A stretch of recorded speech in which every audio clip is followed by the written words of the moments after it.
السلام علیکم. دغه ویډیو کې به د یو داسې اپلیکیشن د استعمال طریقه ښودل کیږي چې موږ کولی شو یو ښکلې لوګو خپل یوټیوب فیسبوک پیج لپاره په اسانه توګه جوړه کړو. دغه اپلیکیشن په نامه د لوګو میکر یا لوګو ډیزاینر سره ده. دغه د موبایل په صفحه به تاسو ته ښکاري. دغه یو راځو د دې د استعمال په طریقه باندې لږ کار کوو.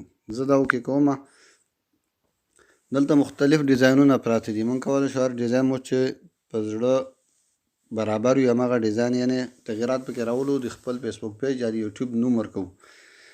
دلته لومړی الفابیټس لیکل یعنې د ای بي سی په ترتیب سره، یعنې هغه مخفف الفاظ چې موږ ورکوو په ان سره شروع شوي یا په وي سره په اس کې سره، لکه دغه تاسو ته به ښکاري دغه په ان سره شروع کیږي، دا په وي سره، دا په اس کې سره. دا وروسته برخه کې به تاسو ته ښکاري دغه کامان یعنی مشترکه لوګوګانې، ورپسې لاندې بزنس، سجیشن، فیشن، فود، بیج، فیچرد، کنسټرکشن، میوزیک، مختلفې لوګوګانې دي. خو راځو په یوه لوګو به کار کوو. دغه اسکیچ چې ورته لیکلې ده مخفف دوه الفاظ، دغه اوکې کوم. زه راځم دغه دوه برخو کې لیکلي، یو دغه کمپنی نیم، دغه مکمل نوم ته تغیر ورکوو، ورپسې دغه پورته اسکیچ مخفف الفاظ دې ته هم تغیر ورکوو. نو زه دغه کمپنی نیم اوکې کوم. راځم هلته ایډیټ برخې ته.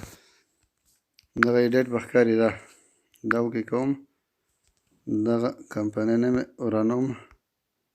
زه د خپل خوښې د خپل چینل نوم ورکوم، یوز فول ټیپس. دا مې چې اوکې کړ. په دغه ډیزاین دغه رنګ ده، زه غواړم رنګ سور کړم. ورپسې دلته سټایل ده، سټایل هم مختلف سټایلونه دي. دلته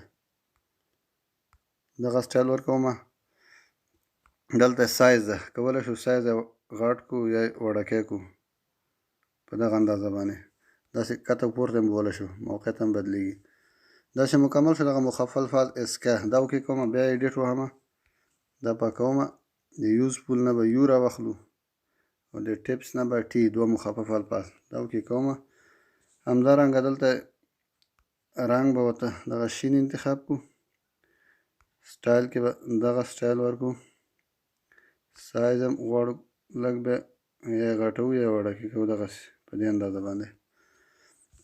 دا لیکل خو مکمل شو. دا بکګراونډ هم تبدیلیږي. بکګراونډ لپاره یې دغلته بي جي مخفف لیکلي، دغه برخه کې ده بي جي.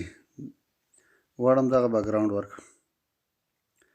دا چې مکمل شو کولی شو یعنې دلته ورته اضافه لیکل هم وکړو. پښتو ژبه کې دري ژبه کې دغه ټکس چې ورته لیکلي دي. دلته راځو مفیده معلومات.